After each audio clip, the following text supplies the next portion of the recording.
Please welcome the incredible Nicole Avant.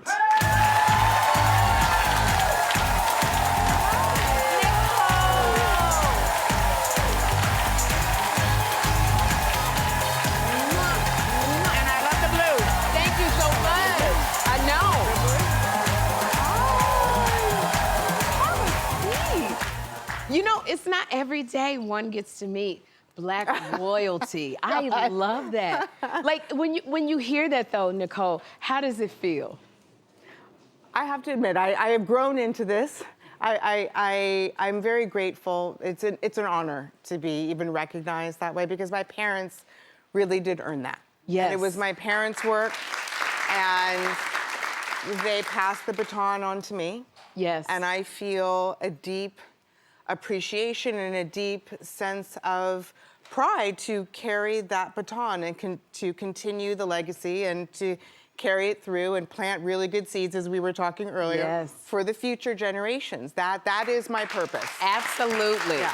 You're taking it and you're still running with it. We all have to do that. You know, your father, Clarence Avant, he was the man. He was the chairman of Motown Records. Mm-hmm. So growing up, Nicole, did you have any idea how influential your daddy was? No, not until I was older, and then my friends would come over from school.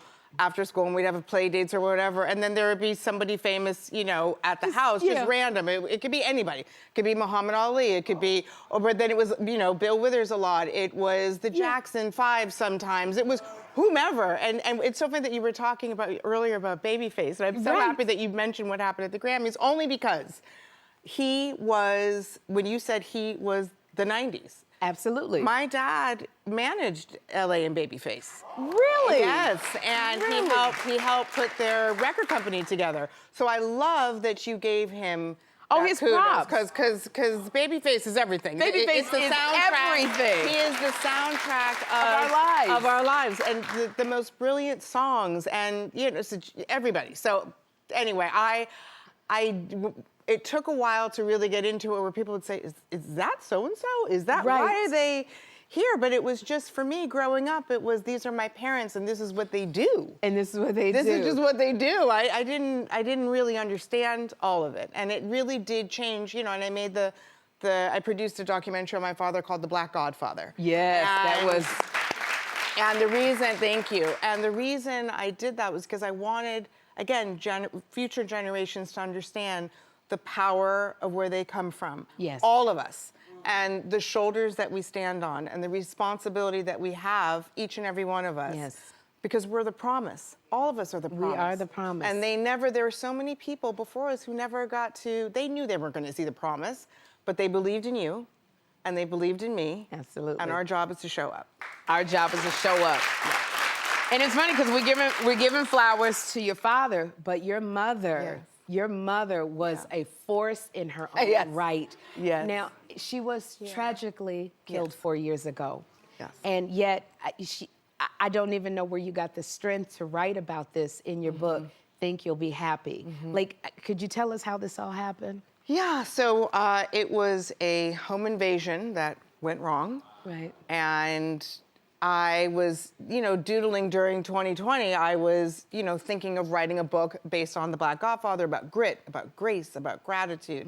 And when my mom was killed, I thought, this is exactly who Jacqueline Avant is. A woman who is filled with grit and grace and gratitude and did so much for so many people. And I really, Sherri, did not want everyone, Google Jacqueline Avant and you just read about a murder. No. My mother lived 81 years and lived a beautiful life and a significant life. And she changed people's lives for the better. She really did. And she would drive to all different neighborhoods. Anybody who needed anything, she really felt that this is my purpose in life and this is my mission, to make any place that I show up better than it was. And she loved sharing her blessings. That's what the greatest memory she left everybody is. Jacqueline Avant shared her blessings with as many people as she possibly could. Yes. One of the things Think You'll Be Happy that really touched me was when you talked about forgiveness. Yes. And having to, you went from, praying to God not to hate the man that killed your mother. Yes. To coming to a place of forgiveness because it's for you. It's for but me. What was the process? Was that right away you forgave? No. Horrible. What did that look I mean, like? forgiveness, it's hard because it's a tricky word to start with because everyone thinks, oh, how can you forgive somebody? Which really they're saying, how can you condone the behavior? I don't condone negativity. I don't condone hatred. I don't condone violence, ever. But I love myself, and I love my life force, and I love being alive. And I knew that if I carried hate, then I was going to become very bitter and angry. And then if I'm bitter and angry, I cannot create the life that I want to create for myself, that I want to create for my family. I can't do that being rooted in bitterness and anger. So the forgiveness was more, I'm giving up the anger and the disappointment and the fury that I have. Yes.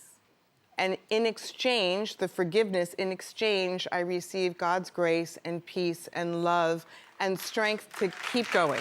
To keep going. Keep going. I love how you put that about forgiveness. Yeah, because it's never condonement. It's always for you. Just please remember that. Forgiveness is always for you. It's a gift to yourself. Nothing to do with anybody else. And when you talk about carrying on that legacy and being able to show up to continue what your parents started, I have to give you flowers for bringing the 688 film to us. You produced, along with Tyler Perry, this hit Netflix movie, the 688. It was so wonderful. And when you talk about planting seeds for the future, that is what you did. And congratulations, because the film is being, the song by Diane Warren is nominated for an Oscar. I'm so excited. I'm so excited. Did you even think about any of this when you took it to Tyler? No, not at all. And I really said, Tyler, this is our job. Our job is to honor and respect these women that never received their flowers, that never received a thank you, a proper thank you, and never received real deep recognition. I mean, how many World War II movies have we all seen? Which I respect all of them, and I respect everybody who has served. But there are women and Black women who helped us win this war. Who helped us win the war. And they need to be recognized and celebrated and honored. And it's a part of American history. And Black history is American history. And so it all goes together. Yes. And I said, Tyler, this is why we are put in the positions that we are in. God does not want us just to sit around and do nothing with our blessings. We are blessed to tell this story. We're going to tell this story. And it's a full circle moment because before my mom passed away, I showed her the little sizzle reel on this film. And I said, oh, Mom, there's no writer or director or... Because your mom wanted this. Yes, my mom said, oh. I said, you told me about Charity Adams, but you didn't tell me about the whole battalion. Yes. And she looked at me and she said, you have to tell the story. And I said, but I don't know. She goes, well, you're a producer, aren't you? Produce the movie. Go hire people. And and then my father passed away, and the night he passed away, Tyler had sent me one of the final cuts of the film. Wow. And so I was able to not only play this for my father, but the song that you just referred to, The Journey by Diane Warren, it was perfect because I was able to go and hug my father and say my last goodbyes. And I said to him, what a journey you've had. What a journey. Yes. You've lived your journey. My dad always used to say, you live your dash. You come with a number, you end with a number. What are you going to do with your dash?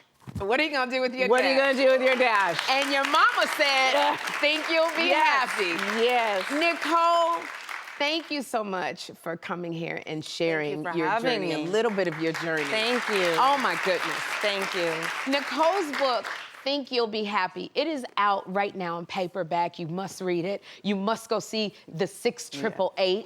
It was absolutely amazing. And studio audience, you are all getting a copy of Think You'll Be Happy.